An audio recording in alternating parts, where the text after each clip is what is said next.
Ngayong June pinagdiriwang ang Philippine Environment Month. So, nakapag-tree planting na ako before, like ilang years na nakakaraan.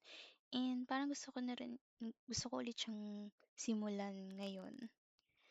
Not necessarily ngayong month.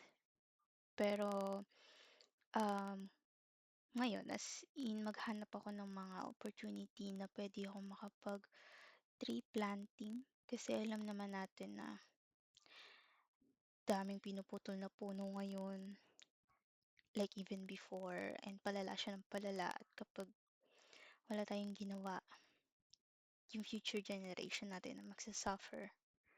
Like, not necessarily yung mga anak at apo natin, pero lahat ng kabataan sa hinaharap is magsasuffer.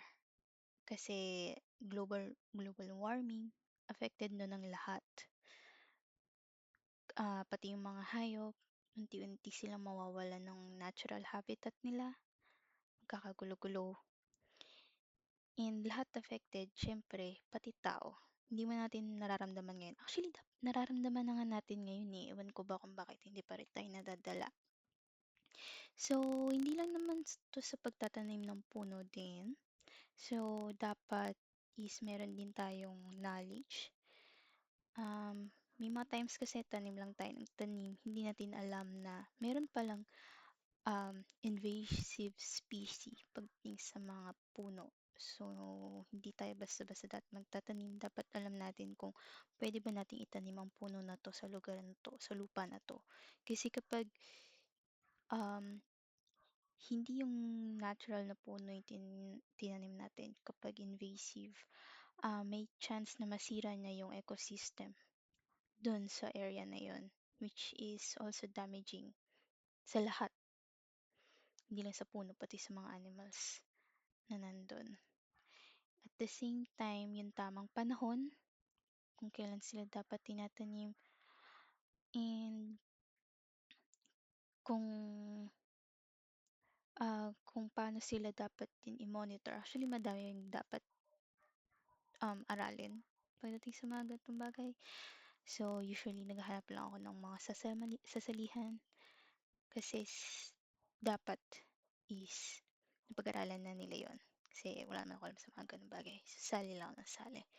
Pero gusto ko rin matuto. So, pag may time, pag may chance, pwede ako matindi mga Zoom meeting.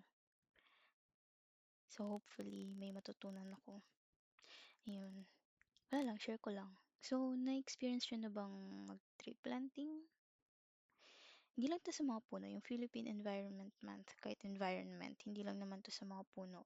Like, anything na nasa kalikasan natin.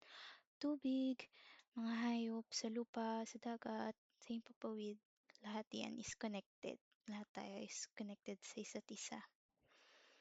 So, sana kayo din nagkarating kayo ng urge na may gawin para sa ating environment, para din to sa ating lahat. Yun lang naman yung random thought ko for today.